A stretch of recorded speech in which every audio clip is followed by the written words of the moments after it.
welcome to Just Your Normal Misfit. And today we have with us Chitra Paul. Chitra heads Allinclusive Foundation. And Chitra, it's an absolute pleasure to have you with me to ask you the questions that we have very carefully put together. And Chitra, tell us a little about yourself, about your background, your journey. First of all, thank you for having me here. And I just love the name of the podcast, by the Thank way. you. Thank you so much. Yeah. So it's a pleasure to be here and speaking to you and about something which I'm very passionate about, both at a personal and a professional level. So to tell you about myself, I stay in Cochin, Kerala in India, and I came into this space primarily because of my son. I am first and foremost a caregiver, a parent to a young adult who's a non-speaking autistic.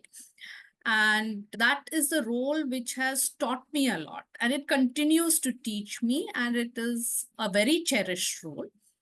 And yes, along the way, I did get a master's in special ed and inclusion from the University of Northampton, UK. And I jumped into the space of parent mentoring and then training of special educators. And so I also took the path of being a professional, which I continue to do. And it's not a 9 to 5 kind of a thing. I do flexible work, but work which I absolutely enjoy.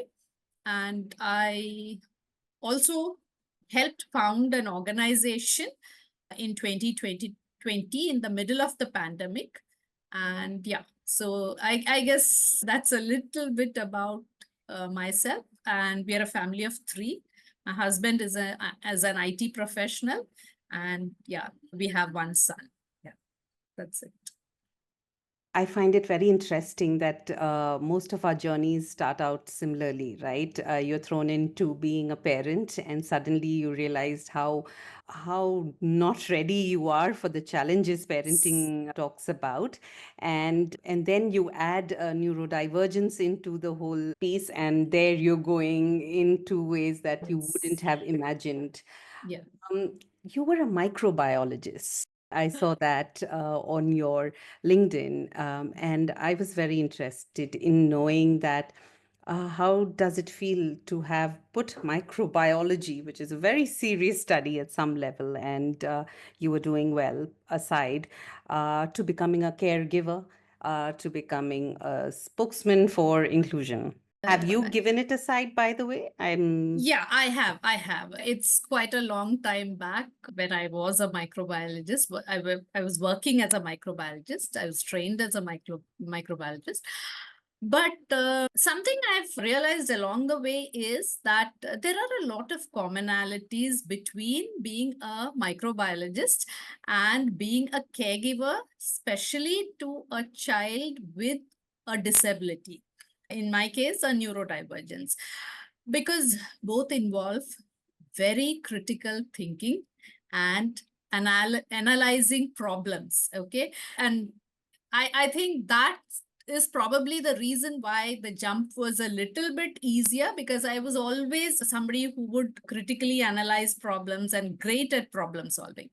Yes, I trained as a clinical microbiologist and I worked for some time. But then when my son came along, as many women do, I took a break and I hope to go back into the space. But then, yes, we got a diagnosis of autism, which kind of changed everything for us. Everything. Life itself changed for us overnight.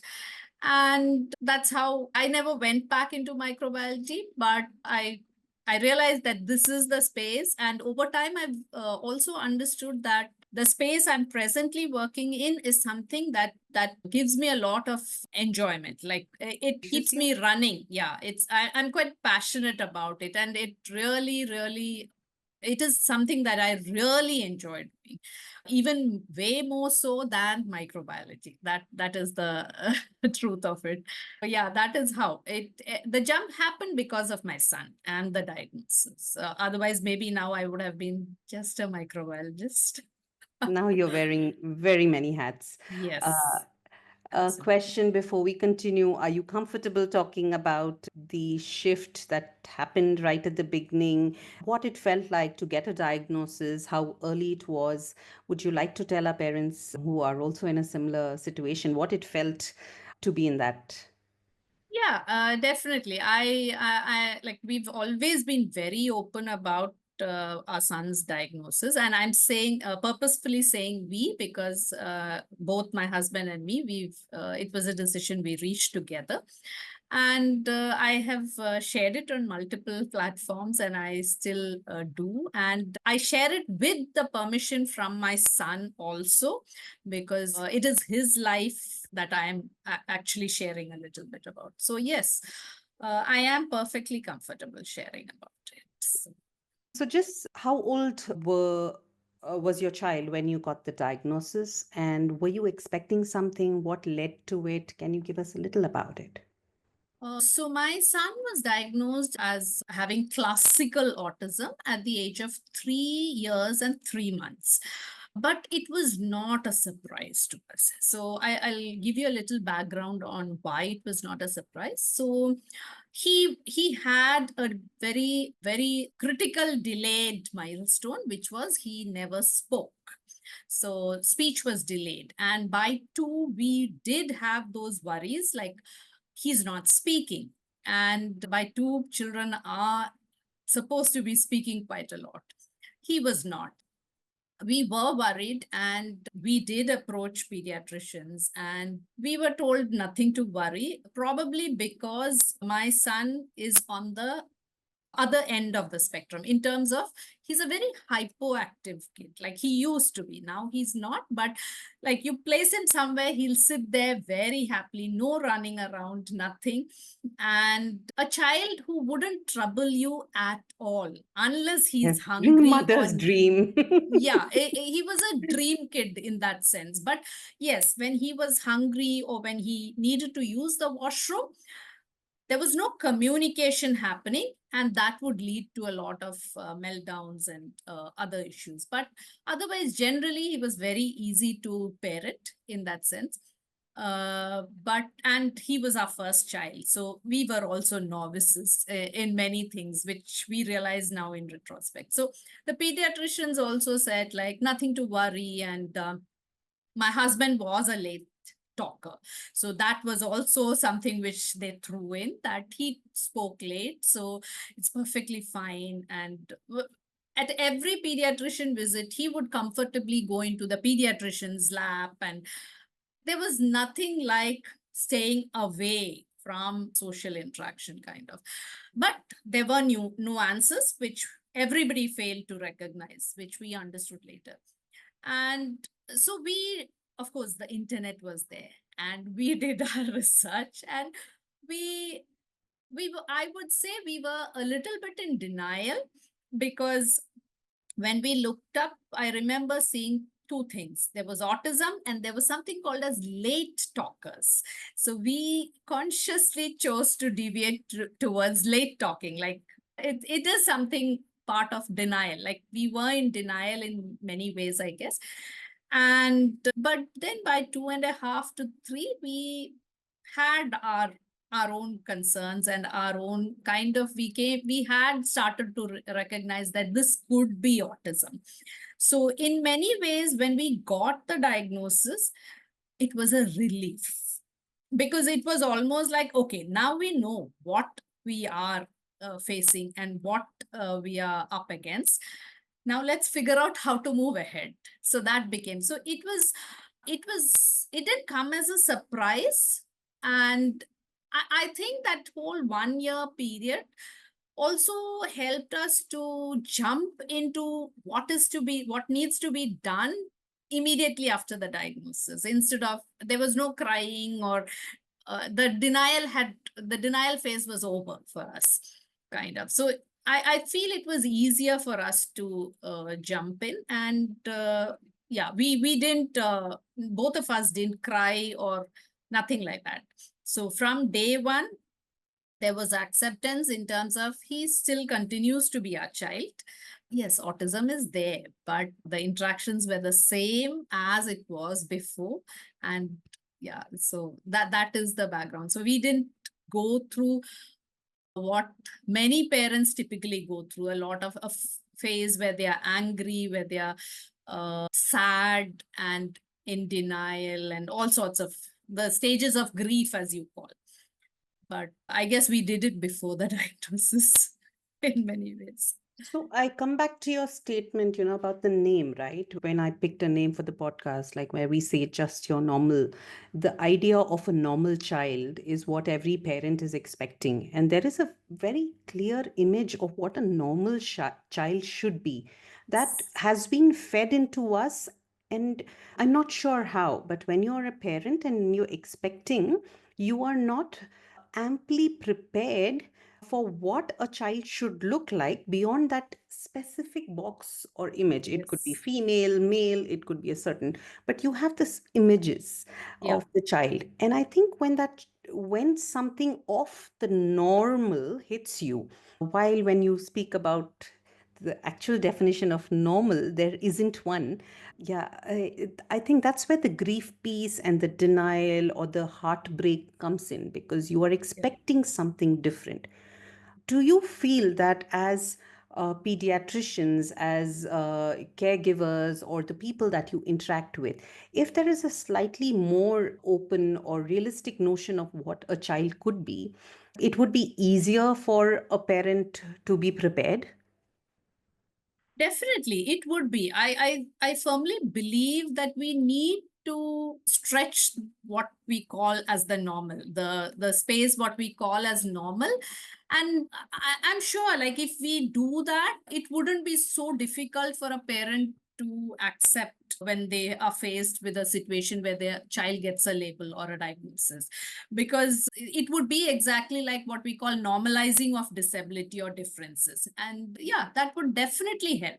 It would make a huge difference, because the way these diagnoses and labels are put across also after assessments is kind of very sad, because it's almost the parent has this whole castle or something that they've built up, and then in one stroke the whole thing comes tumbling down, kind of. So that won't happen, because we would probably build up multiple things in our head, and okay, this doesn't work, maybe that is the other thing. So it would definitely help if we could widen that stretch of what we mean by normality and normal.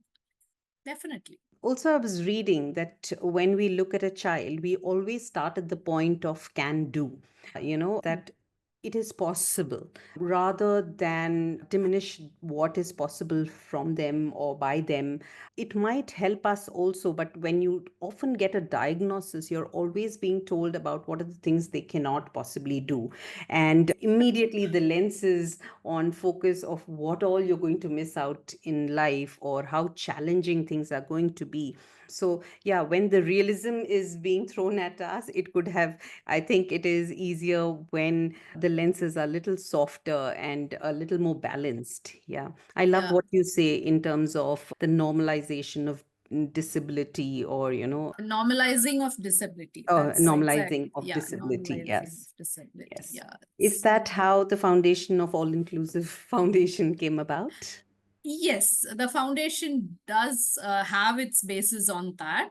And so I will not take credit for being the person who instigated or initiated the founding of the organization. That the credit fully goes to my colleague, Dr. Bindya. She was the one who brought four individuals doing similar kind of work in different areas and holding similar beliefs, that is, that those of inclusion and the need for the environment to change rather than just changing the individual to fit in, because we've been doing that for quite a long time, and that reeks of this section of society being normal and the other being abnormal. But that's not how it is. We often speak about biodiversity, so this is similar. Like, everything which is different has a place under the sun. And so those were the founding principles for All Inclusive. So Dr. Bindya is the one who brought us together.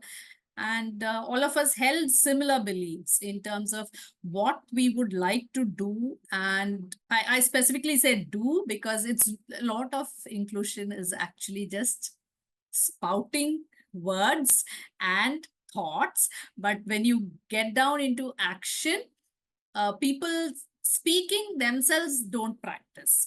So we were very clear that we would be practicing and doing exactly what we believed in as individuals and through the organization. Yes, definitely that is how, like, it is everything that we do stems from the fact that yes, disability is just a difference. Of course, there are struggles. We are not denying that, but every disabled person has the right to be part of everything and every place, be in situations, have relationships, everything like what we want for ourselves.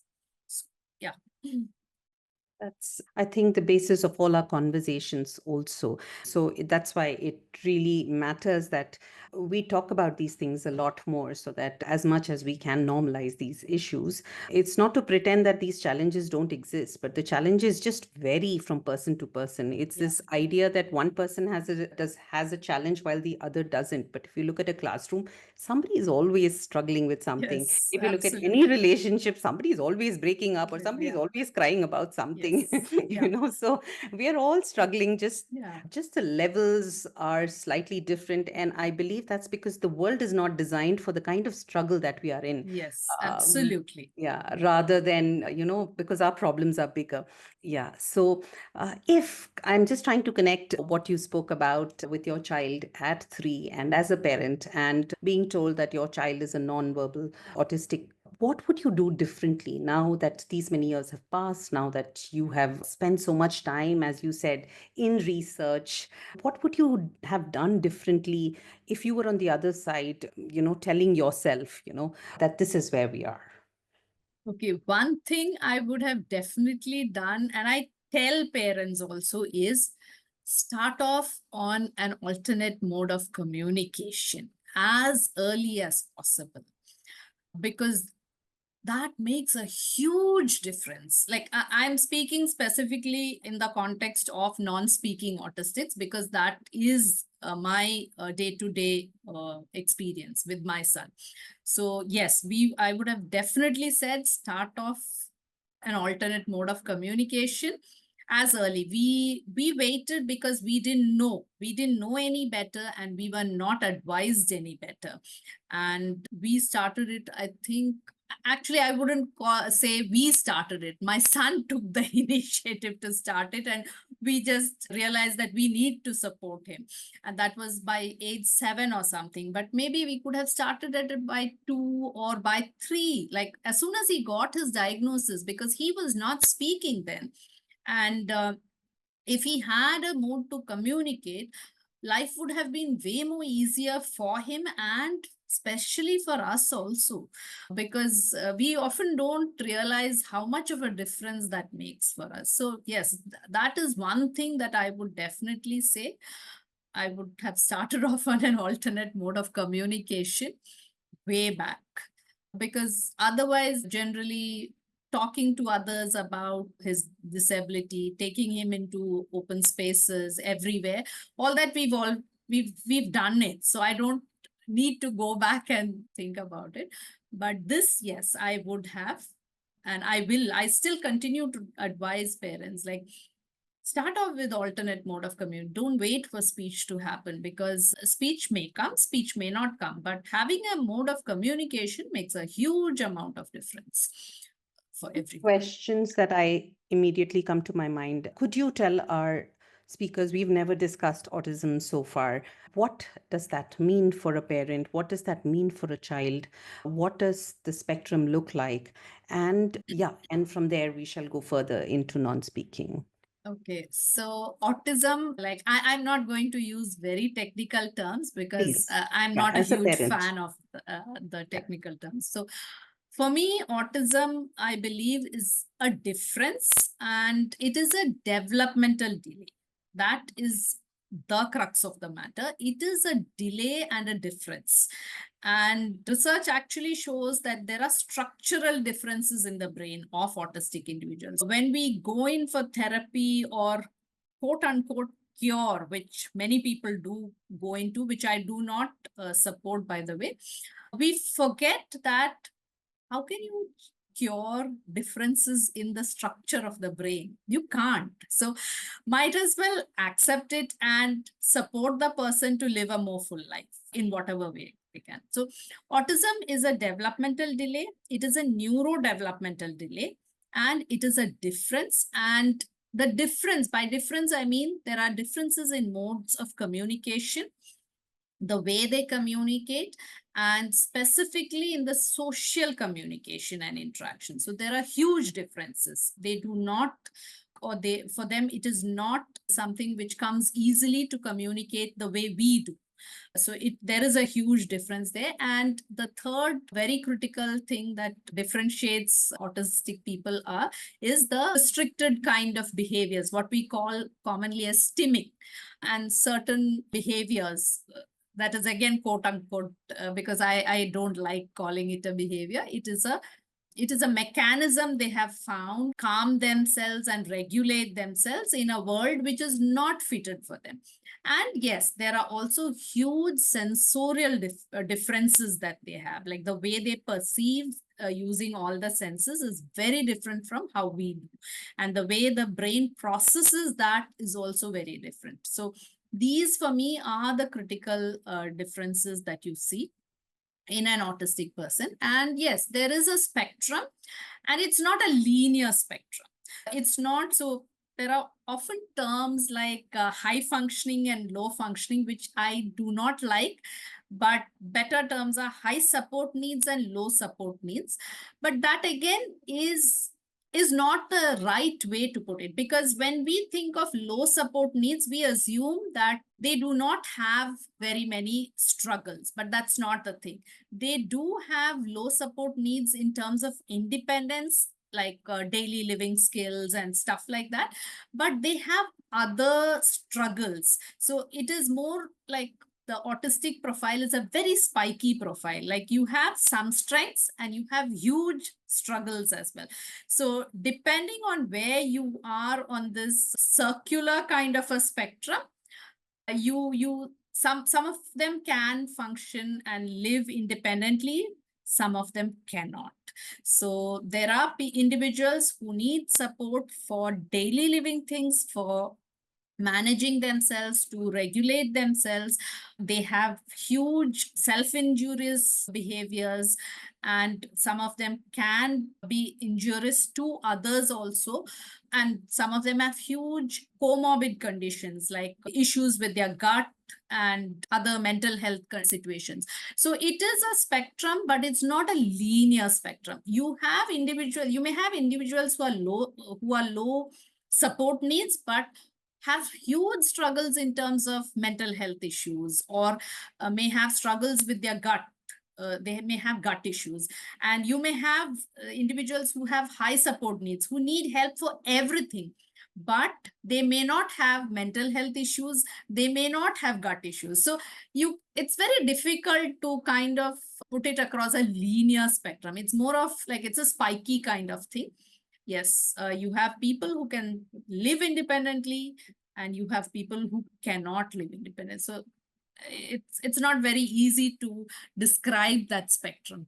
Yeah. Yeah. So There's this famous saying that if you know and you've dealt with yes, one autistic yeah, child, or one child with a disability, or one child with a yeah, neurodiversity, you only know one child. yes, It yeah, cannot apply absolutely. to, because the Yeah, spectrum is so diverse and it's all yes, on individual needs. yes. And as a And country, we are not high on individual needs, oh, right? no, no, no. So, We so don't. I think that becomes a little big on Yes, our challenge, yes, because why do you have to be different? What is so yeah, special about you? Even I use the yes, sentence, what did you drop down from the sky that, yes. when I'm fighting with my son, Yeah, that, yeah. yeah, but Even we I have, have those kind of this. Yeah. yeah. So it is.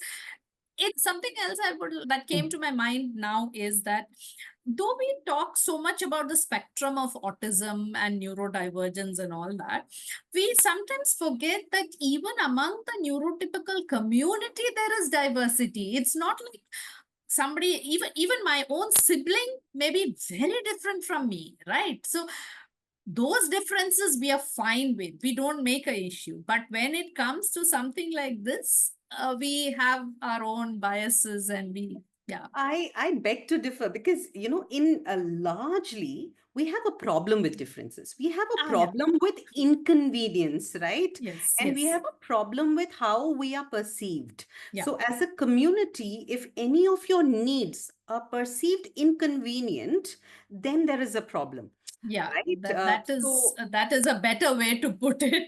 Yeah. So, Absolutely. as Yeah. long as you fit in perfectly, Yeah. you oblige everybody and you are able to like a teacher is not disturbed by you, you're taking down all that you're doing need to do, you agree to marry whoever needs to be married to, if you like somebody of the gender that you're supposed to. I'm just trying to take different Yeah, yeah, examples, yeah, yeah, we, absolutely. we are fine with that. Yeah, we are fine. Yeah, diversity itself is thought I to think fit in. yeah, we're taught to, and I think it comes from a space of fear.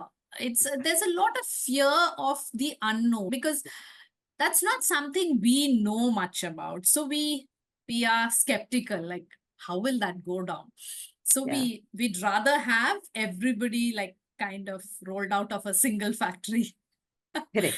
Yeah, Yeah, but yeah, absolutely. as you said, if you just look at any set of people, everybody is Yeah. so different.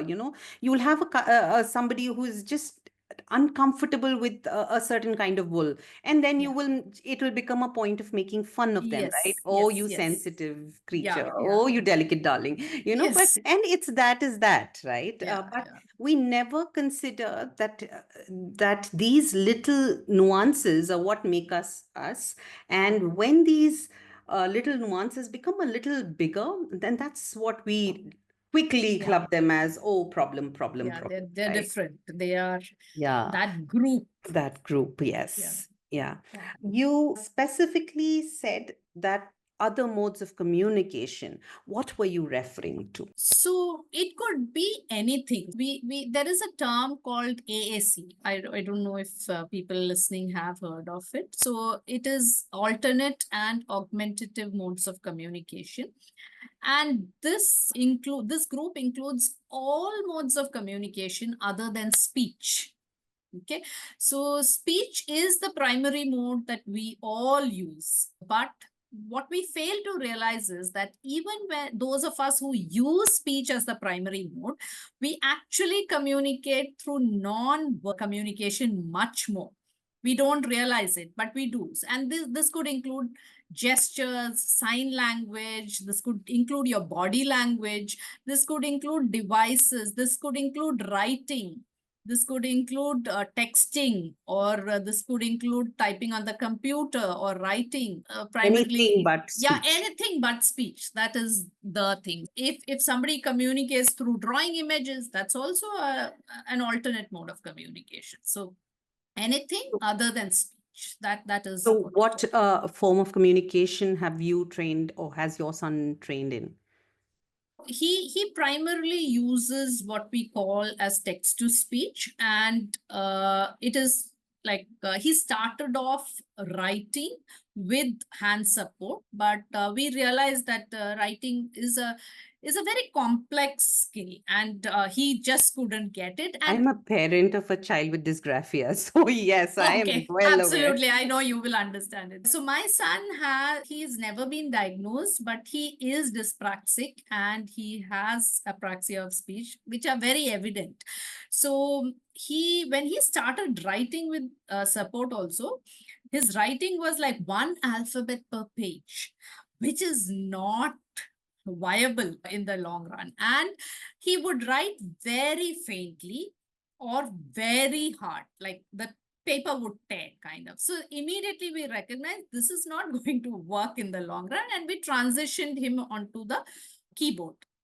and we transitioned onto a iPad keyboard, not the screen keyboard. We actually got a fitted external keyboard.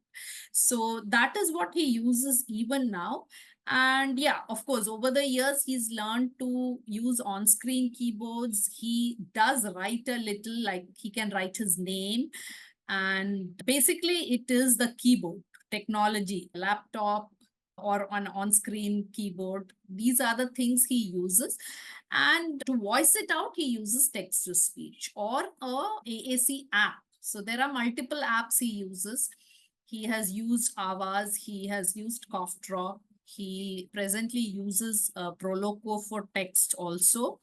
And there's something called as speech assistant also. So these, some of them are text based apps, some of them have both text and pictures.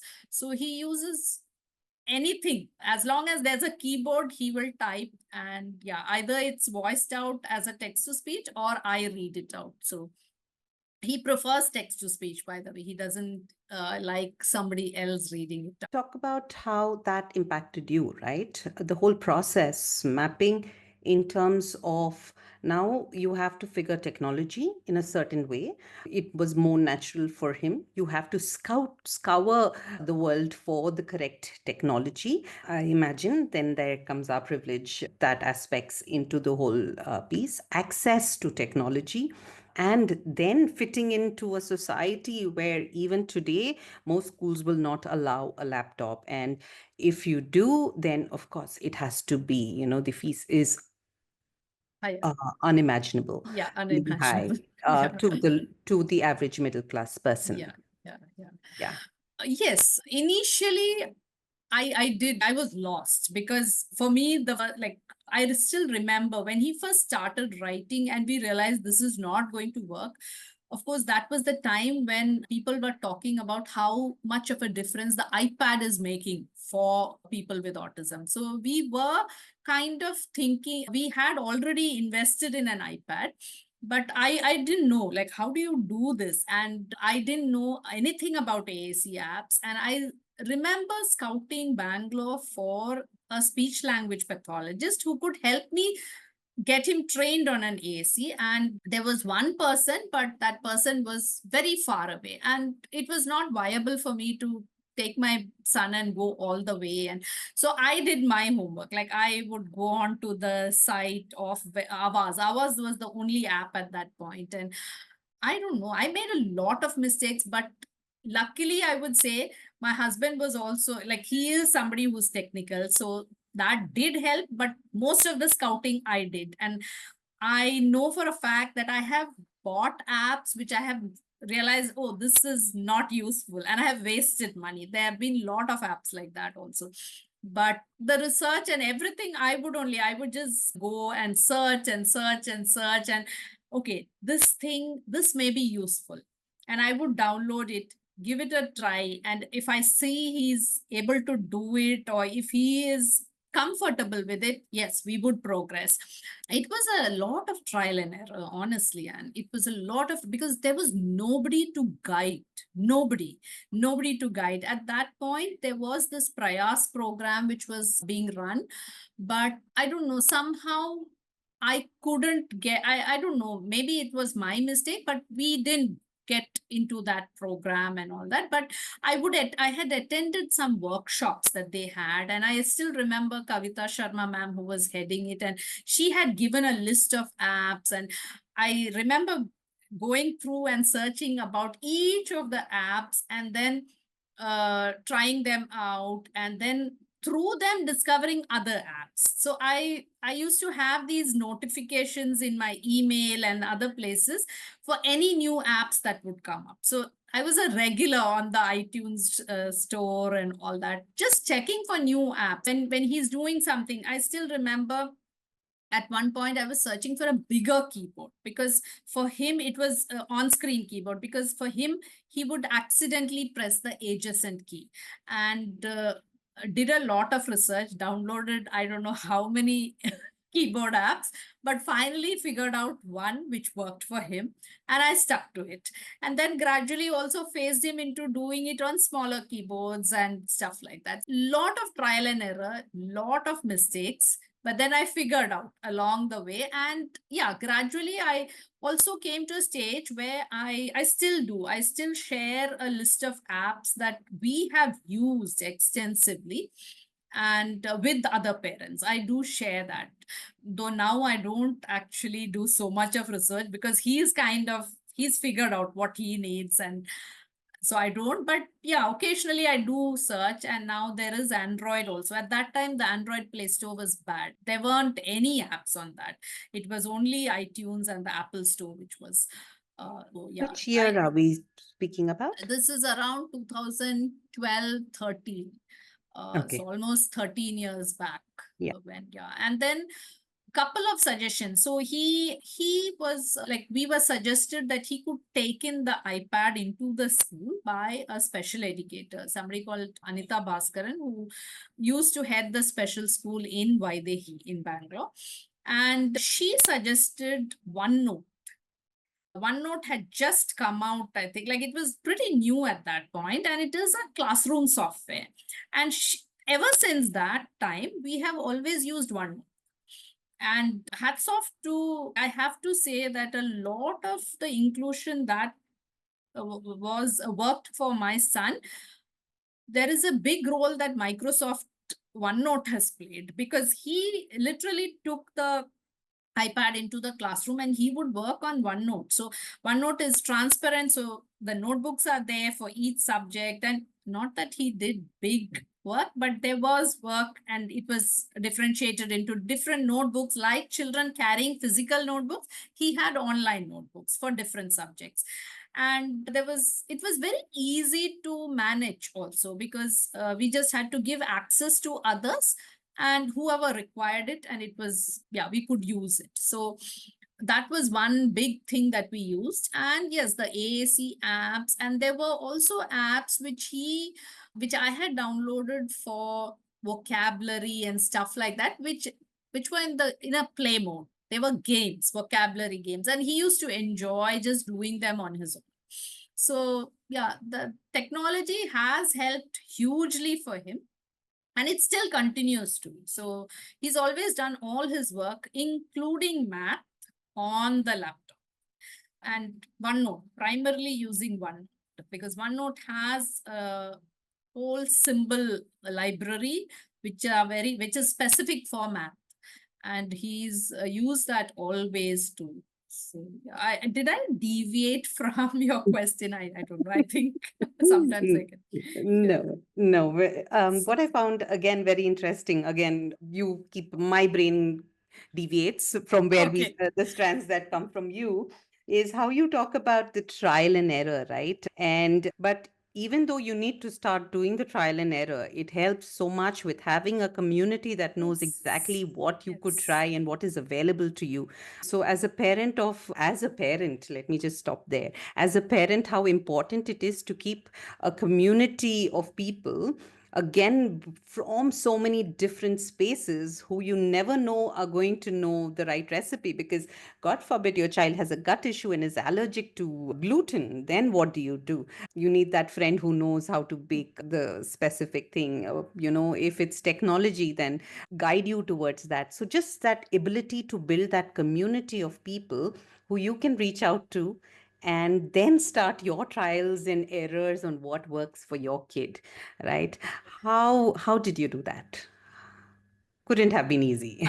I guess it's through something similar like this. Like, I can talk. Yeah. That is something I carry, and I enjoy talking. Yeah, as you said, I used to have. I didn't have a parent support group in terms of parents of children with autism who guided me, who were the only guiding people. I had varied people. Like, I have pulled in family. I have pulled in friends from school, from college, people I have met through my son, people in his school, like other teachers, other parents of neurotypical children, and everybody. And I have this gift of the gab, as you, I can talk and build relationships pretty well. And uh, and I have never hesitated to reach out. So if, as you said, if I felt there was something that my son was facing an issue, I would, okay, I have a network. I know this person has some. Let me just talk to the person and ask for help. So those were things I did instinctively, but I honestly, I didn't realize what I was doing at that point. But later on, I realized that those were things which I did right. I did right by that. And I think as I'm talking to, I'm also realizing that is why I also, when I got into the space of mentoring parents, I did play a very active role in these WhatsApp based parent support groups in Bangalore. Like I did play a huge role, and any parent who would call up or reach out to me with some need that they had or some struggle they were facing, if I couldn't help them solve it, I would very readily connect them to somebody I knew and help them also to replicate something similar to what I did. Yeah, it happened by chance, I would say. And I didn't realize that I was doing something right. But yeah, Yeah, it just I happened. think there is so much you don't realize it because you have already solved certain things. There's so much cloud of shame, right? That is put around saying that I have a child with Yeah, needs, or I am in trouble, or yeah, I am struggling. Forget about my child. As a yeah, parent, I am struggling. Very recently, I had a call from a parent who is herself, diagnosed with ADHD and quite early. And I have been friends with her for a long time, but I'm getting to know that only as an adult. And just for that person to be able to reach out and say, I'm struggling with these aspects of parenting, because parenting means holding a lot of balls together, yeah, right? yeah, While yeah. they're being juggled in the air. And it's about appointments, it's about maths homework, it's about English homework, it's about that class, it's Yes, about so yes. many dates, it's about people, it's about I'm struggling to, make a friend, it's about, oh, somebody has a birthday party. And these are over and above a lot of things. Oh, the green shirt that needs to be worn Yeah, tomorrow, right? So it's absolutely. this mental list, and somebody who's struggling with ADHD will, of course, struggle with these Yeah, aspects and keeping all the balls up in the air and yeah, safe. yeah. So the very fact that you have to, as a parent, quickly take off anything that says there is shame in this, because if you even pretend that you're not going to ask for help, Yeah. or it is shameful to, you are in for a ride. So Yeah, yeah, yeah, yeah, absolutely. I think asking for help and just Yeah, putting away it that is. is a Yeah, big yeah, thing. yeah, Yeah, I'm struggling. And that was yeah, my second question, that was actually you mentioned already, was the parent trainer piece, right? okay, Yeah, yeah, that how essential it became a part of, you can't train the child, it's the parent that needs all the yeah, constant training. yes, We're working on ourselves all the time. yes. So yeah, tell us a little about your work. So, as I said, this was again something that happened very fluidly, I would say. It was not something I set out to do consciously. I still remember somebody had added me to a parent support group, and I discovered that I could help parents to solve or brainstorm. I prefer to use the word brainstorm when they face issues. And because, as I said, one of the traits that links microbiology and parenting is my critical thinking skill. So I am pretty good at that. And having also done a lot of stuff on my own, like I have figured out a lot of stuff on my own, not just relying on a therapist or on other people. I have tried to figure out, like, do trial error, make mistakes. Yes, there were phases where I was wondering whether I'm doing it right, but when I got added to a parent support group, I realized I had a whole repertoire of knowledge and resources which I could use to help others. And when I did that, I felt good about myself because I was just a parent till then. I was just trying to figure out things for my son, and there were no other no other roles as in a work role or anything like that. So this did help me find an identity for myself, and I got good feedback. Like parents would keep returning to me and they would always say, it has been awesome talking to you because I just discovered a solution for my problem. So I realized that it was helping, and then that is how I got pulled into the space of managing support groups. And because physical ones are pretty difficult to manage, we just stuck to the online thing. And a friend of mine in Bangalore and me, we went about setting up support groups for parents of children with autism. And we had them for different areas in Bangalore. So we had one for South Bangalore, we had one for Whitefield, we had one for North Bangalore, we had one for the West Bangalore, and different areas. So the whole idea was also that when parents from the same area are part of the group, there is a higher chance and that they would also work to meet each other up, or they would come across each other when they are at therapy or some other place, and the physical connects could also happen even if we were not in the picture. And that was a pretty good experience, and it's still continuing. By the way, my friend runs the groups. I am no longer, because I moved out of Bangalore. And I did go about get the opportunity to make a lot of parent friends also in these groups. I realized there were other parents who thought like me, a little out of the box kind of thinking, and did things very differently, and I made a lot of friends also. So this was pretty much my background when we went about founding the organization. So I had also realized through my own journey that parent training, as you said, is very critical, because the taking the child to the therapy it's just 45 minutes, 1 hour. But you as a parent, you have to change yourself, your thinking, and the way you interact with your child. And you have the biggest chunk of time to interact and work with your child, because you are with your child 24/7.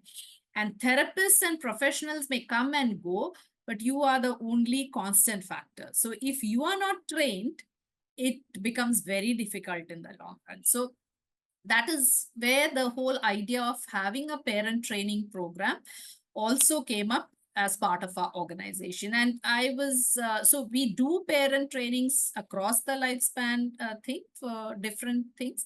But the one of the programs that we lay a lot of emphasis on is the parent training for parents of newly diagnosed children with autism.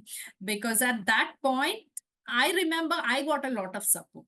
I had the opportunity to do a parent training program. My family was supportive. I had friends. But I also realized that there are a lot of parents who don't get this and who are going through rough patches, and they're struggling to come to terms with the whole diagnosis, and that life is going to take a different trajectory totally. So that this program is designed for that group of parents, because in India we don't have something called as counseling for the parents at the time of diagnosis. We don't have. The diagnosis is given and the parent is told, okay, these are the therapies you have to take the child to. But nobody talks to the parent. Nobody tells the parent that it's okay, you have it all, like you will find a way, you will find a way. And it is not like life has come to a stop. You will figure out an alter. So somebody needs to do that. And Somebody just needs to be yeah, there. somebody Yeah. just needs Who's to be not there. feeling the same Yeah, feelings, yeah. So Yeah. that is where we have placed our program. Like that place needs to be taken. And also to help parents understand what is autism. Yeah, Google is there. You can Google up, but you get facts. You don't, unless you search very specifically, it's very unlikely you will come up with what is caregiving. What does it involve to take care of or support an individual or a child with autism? And that it's a lifelong thing. It is not something that you can do something now and it just disappears. It doesn't. And what are the things you need to focus on? How can you understand your child better and thus change your whole life in a Also, positive manner? Yeah, and sorry. also, what are the things that you need to tune out? Yes, Most yes, importantly, exactly. right? Yes. Yeah. Yeah. I think So, that's the biggest support yeah, a lot of experienced parents would be able to yeah. give, because there is so much you said Yeah. negativity Yes. around having a A child or child. parenting a child. It's always your fault. It's Yes. Yes. always something Absolutely. you have done. So I loved how you talked about one, the identity piece of it, right? Because Yeah. when you are doing it alone and when it is not something like I have a stomach pain or I have a migraine, here, take a tablet and you'll be It's better, not at right? all like that. It's like what you told me in the beginning. It's, and just tomorrow things are looking quite numbing, and you are Yeah. questioning everything about what you're doing in life and Yeah. why are you never getting it right, and everything is dismal. And the day after that, okay, Yeah. Yeah. it's not too bad, it's not too good, everything's all Yes. right. Yes. Yes. So it's one of those situations. And it can be quite overwhelming for some people because not everybody is kind of very relaxed and calm and all that. Like there are, we have different kinds of personalities, right? Yeah. So every parent is different and every parent will take everything that comes their way very different. Yeah, you need somebody to kind of just be there and listen and kind of help you figure out things, not do it for you, but help you figure out things. Yeah. Yeah. And also give you the space and encouragement while Yeah. you're doing the trials and errors, right? Yeah. A child in general, right, is a very damning part of a relationship, of a Yes. marriage, right? Yes. If I can say so, Absolutely. Yeah, it is. just having a child in that equation, and you are two individuals both trying to get it Yeah. absolutely right and get the best version out in this third human being, while you forget that you both were raised completely different, right? Yeah. So Yeah. a very good example, I survived on bread all my childhood, right? For me it is my comfort food, for my husband it's wheat.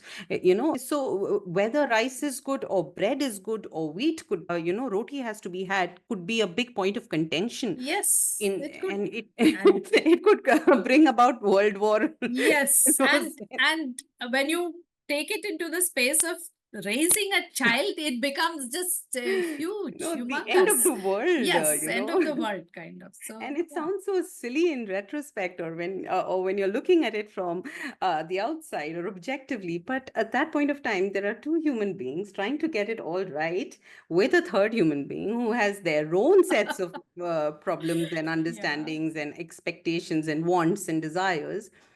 Parenting can be terribly lonely, Yes. because somebody has to carry you. You're sitting up at 2 a.m., 3 a.m. feeding a Yes. child just on day one onwards. It's Yeah. extremely, extremely lonely. And then you have, despite trying it all, you're not getting it right, or the world's expectations are not being met. Yeah. Yeah, that's where I think Chitra comes in and says it's okay. The Yeah. expectations will not be met today. Maybe it will be met It may someday, never be met also, but or it's your fine. expectation is absolutely wrong and needs to be thrown out of the window. Yes, Try telling my absolutely. mother that milk does not do anything for a child. you Yeah, know absolutely. Yeah. Like so all these norms and these notions that have been yeah, put into our heads, I think yeah. part of what we do is help parents to throw some of them out, rethink some of them, and bring in new ones. Or just breathe. I'm Yeah, guessing, just just to breathe. be able to Just, breathe and say yeah, it's all right. You're not yeah, it's all you're right. not a horrible human being trying to You're kill your not. child by giving Absolutely. them or Yeah. not giving them milk, or Yeah, whichever, that simple thing. absolutely. Yeah, I think Yeah. that identity piece that you talked about really hit close, because it kind of, it chips away. It chips away. You're either letting somebody else become so important, Yeah. Yeah. becoming the caregiver becomes your entire self. Yeah, that's all that you know, and that's all Yeah. that you're doing. And so it becomes very important that you kind of allow them to start living. And as you allowing them to start living, you also find a way to live Yeah. without that Absolutely. role. Yeah. Yeah, I'm glad that you touched upon that, because the older parents would generally be struggling with that piece, right? When you suddenly you walk towards your child being independent, and then Yeah. yeah, oh, he doesn't need me anymore. Just Yeah. yesterday, every word had to be typed in by me, and Yes. today Yeah. Yeah. you have And somebody else. sometimes that may not happen also. Yeah. Yeah. So it is again two ends. Like Yeah. some And then parents, what am I getting wrong? What am I yeah, getting what am wrong? I getting wrong? Why And is that yeah, child with autism being able to do it, but yeah, mine didn't? What have I not done? Yeah. So it's a very, very lonely and difficult journey. And it's always good to have that yeah. community to just pop up and say, this is happening with me right now. You know, anything, even if it's haldi doodh. I'm happy to hear it at that point of time, just like Yes, somebody else is awake at 2 a.m. at night, no? yes, yeah, Yeah. it happens. Yes, just brainstorming piece of it. And Yeah, technology, how yeah, interesting, yeah. finding Yeah, answers. yeah, technology has been a huge change maker. Like for someone like my son, I will not say that just it's just technology. There are people behind it. I have been active. There have been other people who have been active behind it. But yes, if not for technology, he wouldn't have a voice like he has now. So yeah, that it has been life changing, bringing in technology. You had mentioned something very, very interesting, which says that neurodivergent individuals with high support seem to disappear. Yeah, yeah. Have been waiting to hear about that. What does that mean? Why does it happen? And what are your thoughts?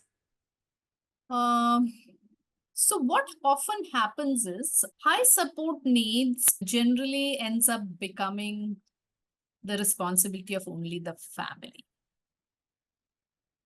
And and the family is also pretty exhausted by the time they are adults. Because caregiving, let's be honest, it's not an easy job. There are like I'm not saying that in a very negative kind of way, but the reality is it is a very exhausting and very exacting kind of a job. And we don't have professionals who will support a family or an individual in a 24/7 fashion. And some high support needs individuals require round the clock support. And it often falls on the family. And by family also, I would say the mother largely. The mother is the person who And ends yeah. up being the primary. And so the mother is also pretty exhausted. And we also need to remember that by the time this individual is an adult, the mothers or the family, the parents are not growing younger. They are also growing older and they have their own needs. They have their own difficulties. And add to that, the whole thing of not having people to support them. And I though it would be ideal to say trained people, but I would also say even empathetic people. And what also happens is nobody creates services or programs for this group of people. It is like society gives up on these people. And what happens is once they are adult, the family is so exhausted and there are no opportunities to take them out or take them to services or anything, any time out in the society or in the community, the family just chooses to stay back home. And we all know when somebody or something is out of sight, people just forget that they exist. So they are forgotten to society and to community. They just cease to exist. So they're not dead, but they cease to exist in our beliefs. And this is mostly because our communities and our societies are not open and accepting. And it primarily comes from this whole medical model of disability, that there's something very wrong with them. So we cannot have that. And the whole thing that this individual is this family's responsibility. Why should we waste our time? But what the so-called able bodies or so-called typical society often forget is that we all can experience disability at some point in our lives. We will actually, experience it. We come into the world as disabled babies. We go out of the world. We have experienced or we go out experiencing a disability. And we know old people are also forgotten, right? The elderly is also a group which nobody bothers much about. So it is the same thing for high support needs. I am specifying high support because this is one group which I cannot say for other places, but at least in India, we don't have services, we don't have spaces where they can go out and participate or experience society and community. And that is why they get forgotten. And yeah, and it becomes primarily the responsibility of the parent. And the parent, the exhaustion and the fact that parents are growing older is also just pushed under the carpet. Nobody talks about all these things. These are things that nobody talks about actually. You go into any social media, this thing, or you go into a conference, people talk about the low support needs, the achievements, the achievers, people who have crossed barriers and got college education or done this big painting or like all sorts of like achievement is the key. So in some ways we are giving the spotlight to people who are productive to society, and high support needs individuals are quote unquote not thought of as being productive. So nothing is made for them. And when I say made also, I would like to say respectfully made for them. Like you can have a daycare, but does that actually respect that person as a human being? That is also not there. So that is why I said, and I the reason why I also bring this up is because I have a lot of parents who call me and talk to me, and they have these adults. Okay. And their only query is, do you know of a place where we could take our young adults?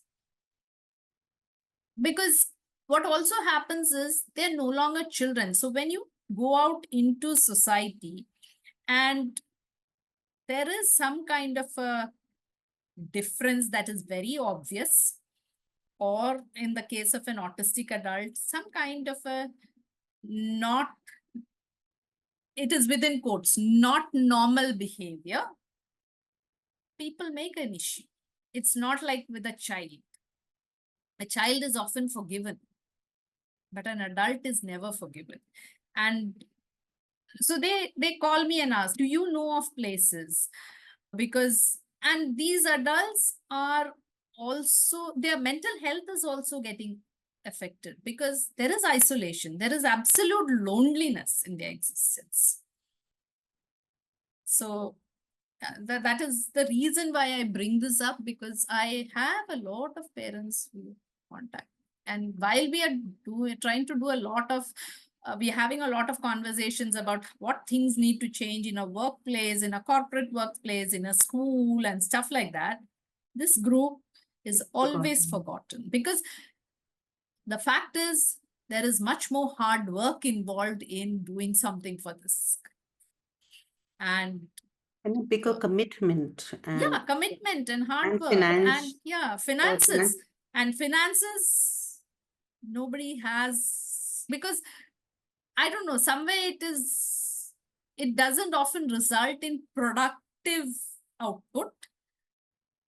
People are not very happy or not very comfortable providing finances also is something I've come across.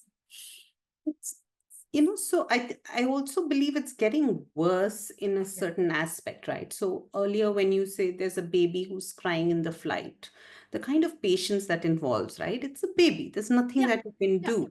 And when you have posts that say a parent gave away candies and said thank you to all the flight, no, it only hurts where I come from, saying, why do you want me to apologize for something that you asked me to very normally do, which is be a yeah, parent? You asked us as women to constantly, the only purpose of women seems to be having a child. And there, when we have it, are we inconveniencing your work while, because the child cries? And this high need for productivity, which is so ingrained into our lives. Like, even for me, if I have to sit down and if a book is not in my hand, just to sit down and say I am doing nothing, how could I do that? It's impossible. And this whole notion of time, that as if we understand that it's fleeting, we understand that it's limited, but it did not mean that every minute had to be counted and something has to come out of it. You have to change the world constantly. So if you grow up with these notions, then how do you respect a being for just being? Yeah. Right? You don't love a child, you don't tell them I love you for the sake of it. Yeah. Yeah, I loved you for being such a nice boy today, such a good girl today. You were so quiet, you didn't disturb me. I love you for that. If my conversation as a parent is going to be, you are valid because, You're a certain way. You're doing then something. yeah, And then it's, yeah. everything else goes out of the window, right? Then my entire lifetime is spent looking for validation Yeah. and looking for what I can do right by you to get that Yeah. validation. Yeah. Yeah. So how does this person who's just not doing something, who's not changing the world, contribute? And why do I need to spend time, money, energy building something for that? Because they are wild. Hello, they are not the ones causing nuclear wars. So Yes, you should be absolutely. actually thankful for, Yeah. Yeah. for Yeah. the wondrous, Yeah. peaceful Yeah. moments that they contribute to our lives. But no, that's not valid enough. Yeah, It's it's not painful. valid. I'm very thankful for you to bring that up. And that is what we need to focus on, because I believe that those moments of being, those individuals who we call unproductive or being, just being, are the ones who help us retain our humanity, because that is what being human is all about. It is about having Again, concern and no, but again, my problem is we are trying to assign meaning into their being, right? yeah, So we don't need to, it's we don't need it's our, to, but yeah, yeah, it is for those people who constantly refer to this unproductiveness. We yeah. need to see beyond productivity being just who brings in the money or who makes the money, stuff like that. There are things that money cannot buy, and I think as I'm speaking, I'm also thinking that maybe we need to also learn from the animals around. Yeah. We consider I was, ourselves a you superior just click, species, but I as you don't said, think animals. I was just thinking about my time with my kitten the past few days where there is no purpose to it, and yes. there's Yeah. just but so much joy. Yes, so Like, much joy. And they do that. For them, it is just that, just being there. And imagine if we start clocking a dog saying, you barked yeah, 25 times today. You are so good. And yeah. now you have and now you have dog trainers Yeah. saying, yes, my dog is folding my clothes. And I'm like, no, can my dog just be? No, that's not. And Yeah. and we don't do that with babies also, right? We don't. The baby can cry any moment. You don't see, okay, I've spent so much time with the baby. How did it, how was it productive? We don't do that. So then what happens when people grow up? We don't do that. So I Yeah. don't know. It's a very deeper question. Yeah, I don't think we're going to be able to Yeah, solve we won't that. be able to solve that. For sure. Not in But yeah, just an hour and a half. but Not going to yeah, happen. but Yeah. I guess we need to remember that these individuals should not be forgotten. Yeah. And yeah. Yeah. We So shouldn't even when forget. I started this whole conversation, where I started saying that it's important, to just have a conversation, and you've been in this and you've been trying to understand it, but there are so many perspectives.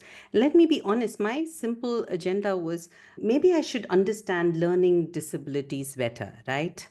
And one conversation into this podcast, and I realized that you cannot look at divergence with such a small lens, You right? cannot. It cannot, because find me a child with dysgraphia and not autism, and find me a child, divergence is just who Yes, we are, and and the there are conversation. always intersectionalities. There are Correct. always, we always close our eyes to the intersectionalities that Yeah. exist. Yeah. Yeah. So even for me at that point of time, though you say that, oh, I had to sit back and say, okay, and what is the intention? Is the intention understanding the world better, or understanding humans as different people? Then you let the conversations go and you speak about things that are not spoken, rather than say, oh, I will only talk about dyspraxia, which, by the way, should come to my next question. You said your son had Yeah. dyspraxia. Would you like to explain that to our audience? First and foremost, he's never been diagnosed with dyspraxia, but he has huge motor coordination issues. Dyspraxia is generally to do with motor coordination struggles, and these struggles impact daily living skills. Like something as simple as a very small child will learn to throw a ball and catch a ball, but an individual with dyspraxia will struggle like anything, or learn to ride a bicycle, or maybe even to eat. So very small things which we overlook in our day-to-day lives. We Take don't for even, okay, granted. yeah, it just happens, right? Or handwriting, even to write. Or in my son's case, I know for a fact that he really struggles to coordinate on the keyboard. He used to. Right now, he's much better. Like, how does it happen? Or something as simple as any daily living thing. Even if he has to, say, wash a plate, he will struggle with the whole coordination that is required. Hold the plate with one hand and scrub with the other hand. No. To take a bath or to cook a meal, he will struggle. Or even something outside, to play a sport. It is a huge thing for him. He just can't.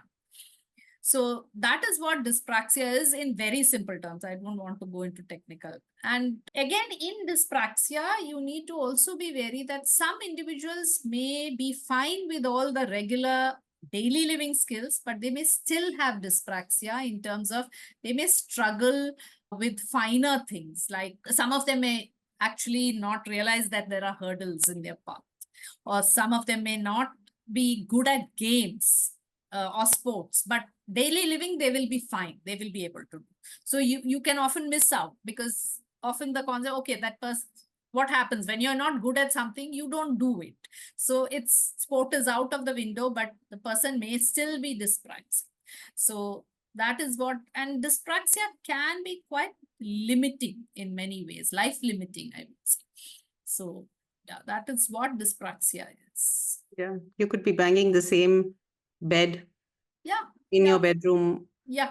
walking into the table constantly. Yes, yeah. You're Or bruised uh, all the time and or you don't even know when it need happened. help to maybe put a bed sheet on a bed. Yeah. Yeah. Like Hold that a whole napkin. act is involves a lot of coordination, motor coordination, which Imagine can't. that child in a classroom situation Yeah, where you have 5 minutes to pick up your book, your pencil from the pencil box yeah, in a classroom of 60 yeah, kids, which is what some of our leading schools have today, and get ready to start writing. And by the time the pencil box has fallen, things have yeah, happened. You've disrupted the class, and how yeah, could you have disrupted the yeah. class? And you've, And is looked upon as the most clumsiest kid around. yeah. Most clumsiest. Yeah, and you're made fun of, and you're Yeah, shamed, and yeah, bullying happens, yeah. and it's a cycle of a lot It's more. a Yeah, bad thing, and most likely the kid doesn't have just dyspraxia. There may be other allied issues also, which also go under the carpet at times. So yeah, it makes life very complicated, and it becomes a struggle. If we had to consider creating a space that is safer and more comfortable for somebody with autism, would you have some advice for them? Yeah, so first and foremost, I would always suggest I'm not a person with autism. The first person you need to advise, who I would say you should talk to, is a person with autism, because lived experience makes all the difference. Secondly, what I would like, some general things that I would say is make it more sensorially friendly, in terms of not having too much of clutter of things, and not having too many, like many people with autism struggle with very bright colors, and some of them have struggles with the lights, like some particular kinds of lights, the sound can be very irritating for them. And have options where you can, there can be these small spaces where they can just hang out and relax, like have a bean bag or things like that, where you can relax, even though you have these cubicles to work in, but a sensory calming kind of a space where they can relax and stuff like that. Those are the general things that come to my mind. And also permit people to bring in whatever they would need. If they need fidgets or if they need a headphone, give them, like, those shouldn't be like, you shouldn't stop people from using them, because those are needs, valid needs that they have. And also be open to not just having, allowing and permitting use of alternate modes of communication, not just relying on speech as a mode, because even individuals who speak, autistic individuals who speak, some of them, when they are in a very high anxious or high stress situation, they, like what I have read is, they go mute, and then they prefer to write or text or type or something. They don't prefer to speech. It's almost, they are, be open to those kind of things, because most places we have these norms and these are to be followed. So just give that leeway for anybody to, yeah. But design wise, these are things which come to my mind. But first and foremost, I would say consult a person with a lived experience, and take into account what you can get done, because some things you can't, like, so you need to highlight that, yeah, these are some things which could be sensorially difficult for you, so that a person who comes in is forewarned. Okay, there are some things which may not be suitable for me, kind of a thing. I'm sitting in a space and an autistic person starts stimming. How do I respond? How do I react? As long as the stim is not physically hitting you or self-injuries, you just, like, if it's a auditory stimuli, you just close your ears or you just get used to it. If it is a visual thing like finger flicking or just watching some, just ignore, because stim is like, we all do things which are like akin to stimming, not stimming, I wouldn't say. We do. Some of us roll our hair when we are talking, or I move my hands quite a lot. So there are things, or some people doodle. So just take it as that. That's it. Other than something which involves, if they're going and hitting, they're banging their head against the wall, definitely we need to stop it. Or if they are going to hit or pinch or something like that to others, we need to. But otherwise, stimming just needs to be, just So, accept it. Yeah. yeah. So, It can one to be, understand. yeah, it can be disturbing for somebody who's not been exposed to it. But if it is, you can maybe convey to them, like, in terms of, if it is loud, for example, you can maybe convey, can you just reduce your volume a little? So that is permissible, but not ask them to shut up. No, STEM is something which they need, and it is a way of life for them. Yeah, it's something they need to soothe themselves to Yes, just suit survive themselves. Yeah. and just be in the space that Yeah. they are. And my son calls stimming is our basic human right. That is what Yeah, he says. So yeah. it is. Yeah. And if you've not seen it before, maybe, and Yeah, if it's it can be confusing for disturbing. you, you're welcome to walk away or Yeah, stay you can walk away. away. You don't need to, Yeah, yeah, pair up yeah. with it. No, So, it's very important that, and if I'm very curious, Yeah. And I see that I have a young child and he's very curious and he's asking me questions. How do I respond to those questions? What would you like me to do as a parent? Mama, why is Tell he doing this?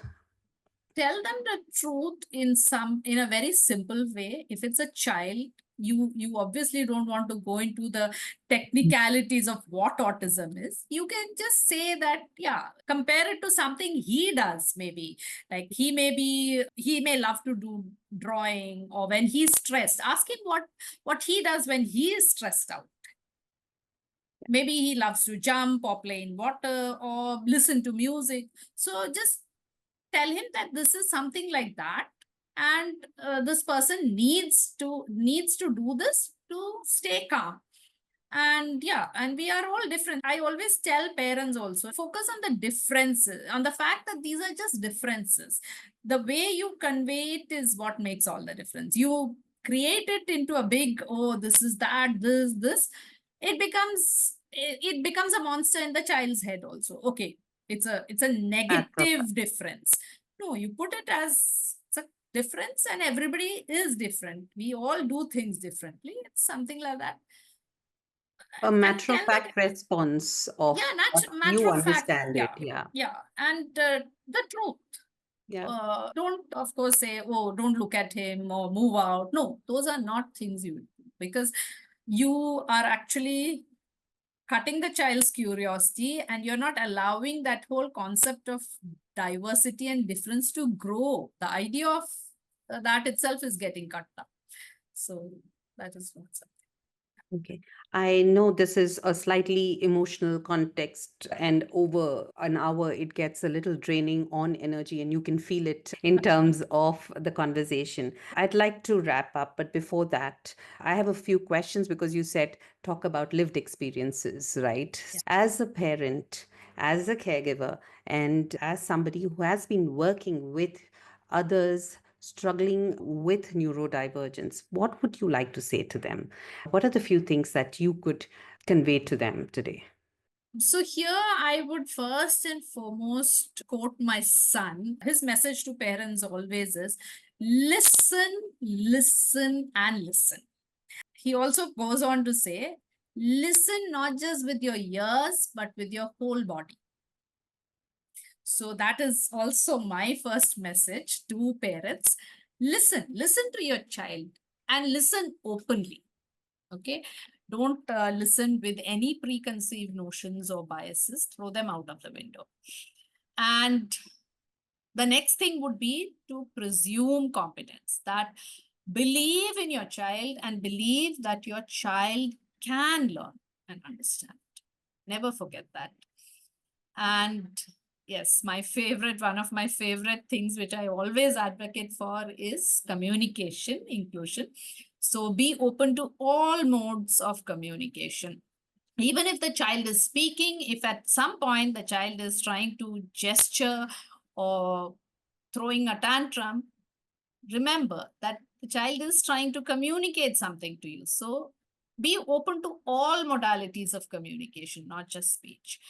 And when we open ourselves to other modes of communication, we also need to remember that alternate modes can be much slower than speech. So you learn to have that patience, wait for the response, and not jump in and speak for them or assume that this is what they are saying. Just wait patiently, and never ever complete what they are saying for them. Never complete their communication, because that is very disrespectful.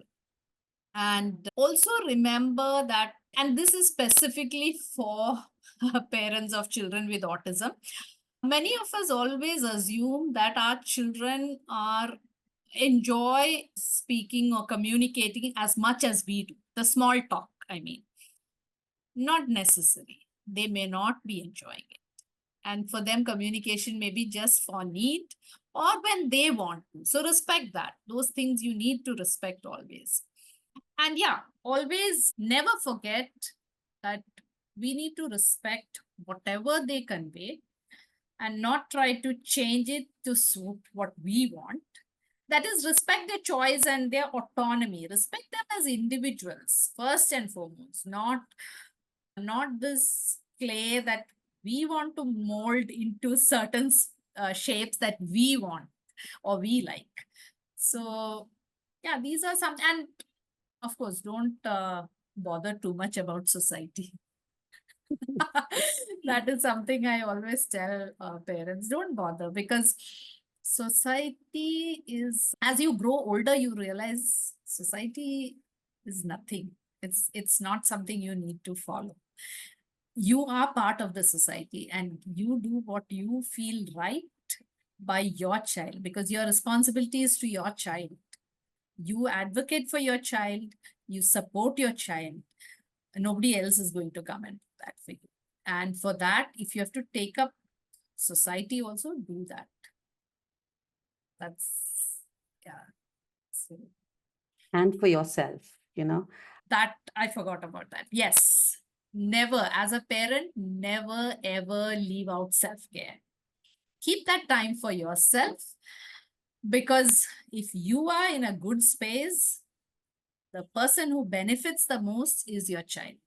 If you're in a bad space, the person who's affected the most is again your child. Nobody else can take your place. Respect yourself, give yourself that time and the self-care that you need. And if you're a parent who is working in a paid job, don't leave it ever. You take a break, you maybe do part-time, because what I spoke earlier about the identities, this is an identity. The identity of a caregiver can be very consuming, and you don't want just that identity. You are a woman, you are a mother, you are, all that is there, but there is something which you should do which satisfies you and creates your own separate identity from the one of the caregiver, because that helps you in the long run in terms of mental and socio-emotional health. And of course, financially also, because caregiving, and if you have a child with disability, no, finances are going to be way more higher on your list. Yeah, because it's not easy parenting a child in terms of economics, especially in India. It's not. Yeah. How do you balance the role a little more? We understand that as a parent, as a mother, you might be a primary caregiver, but how do you ensure that you're not the only caregiver? That is a very tricky question. But yeah, again, this is something I've told many mothers openly, because I used to have these physical caregiver support circles for a time in Bangalore. And I still remember some of the mothers who would come there would be so stressed out. Like it would be a Saturday and the father is there at home, but oh, he doesn't know, he wouldn't know what to do. And constantly ringing up and all that. And I would tell them, see, unless you just cut off, you will not let your husband ever learn to take care. And I know my husband has struggled initially, but then gradually it's again a trial and error thing. And you make mistakes, you allow your husband to make mistakes, you allow your family members to make mistakes, as long as they're not very huge, of course, but they learn through their mistakes. And unless you do that, you give them that opportunity, you're not going to help them develop into caregivers. So you have to take that first step of stepping back, stepping out, and that is the only way you can create help other family members to become caregivers as well.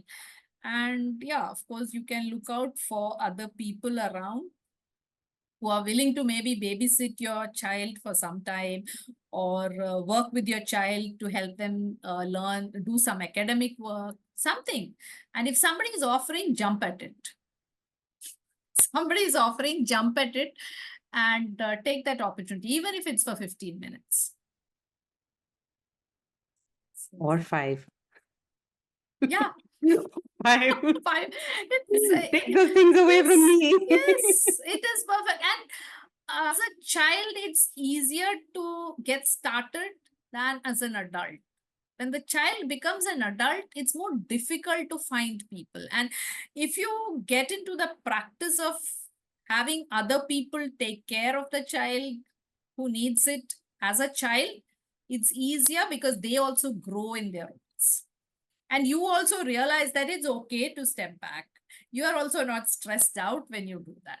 So yeah, you need to start doing all these things when the child is small, because even taking out the child, I remember, like, there are parents who would call and tell me, like, oh, I get very stressed out because he will throw a tantrum in public. And I will say, he's just a small child, 5 or 6 years or 7 years.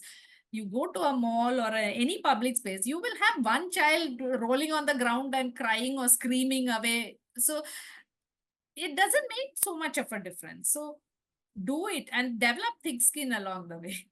It's as simple, because Be forgiving to yourself. yeah, be forgiving. Yeah, it's as much the child's right as much as your right as any other person's right to be in that space. So just go by that.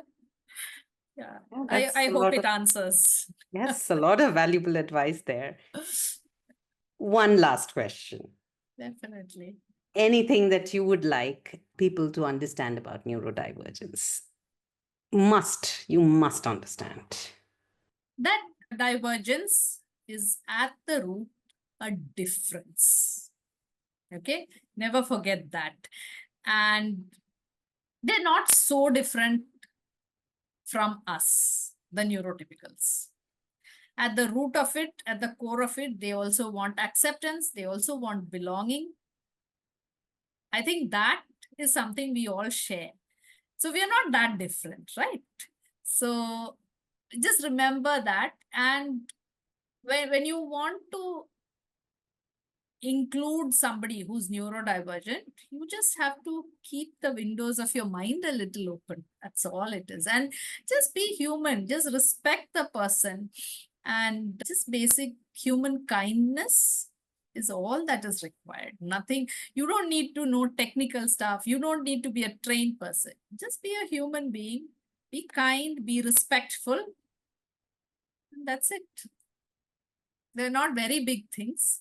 And they're not very, and you will learn that they're not very different from us. Yes, they may have different needs, but we also have our different needs.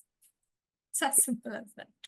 That's a lot of time that you have given me and all of us away from your child and your work. Um, we are very, very grateful. I am especially very, very grateful that we've had a very interesting and clear understanding. At least for me, it was eye-opening in many ways, especially the fact of about how people tend to disappear and how convenient it is for me to let people disappear and rather do something about it. Yeah. And so thank you for that. And if there's anything else that I have missed and you would like to tell me or say, please do let us know. So thank you for this opportunity. It has been wonderful talking. I didn't realize we've been talking for so long, and it's been wonderful. And I quite enjoyed the interaction we had. So before we wrap up, and it would be really nice for you to tell us how we can be a little more aware of your organization and how we can participate with your work and contribute to it in any little way possible. Just tell us a little bit about your organization. Thank you. Thank you for that. And yeah, so it's called Allinclusive Foundation, as you can see in the background. And we are a very small organization. We are a baby, actually. We're just taking our first steps. And we are four of us who co-founded it. Dr. Bindya Shajit, who's the person who came up with the idea. And the three others are Ashika Shetty, Mithun Noble, and myself. And we've all been working in our own spaces, like in terms of child rights, in terms of gender and sexuality. And one of us is a person who is neurodivergent himself, and I am a caregiver, as I mentioned. And we've just come together, and the vision we hold is in terms of creating inclusive environments. And by that, what we mean is we often just focus on the individual, and we want to change and adapt the individual to fit into the environment, but no responsibility is placed on people in the environment or things in the environment. So we work to change that. And primarily, we work with people in the environment. And the biggest goal is to change mindsets and attitudes so that inclusion can happen. And we believe in creating more valued roles for individuals with disabilities, with marginalization, so that they can be part of the mainstream society. And we have a lot of programs we run, and we have a lifespan approach. So we don't just do early when the child is small and then just forget about it. No, we do support parents when the child is small. We do school inclusion. We support parents and professionals when the individual reaches puberty in terms of sexuality trainings, and of course, employment. So employment again is more very person centered. So our approaches are always very person centered, because we believe that the person who we are supporting has to be at the middle of everything that we do, right from planning to execution, not just receiving the effect, but also in terms of planning.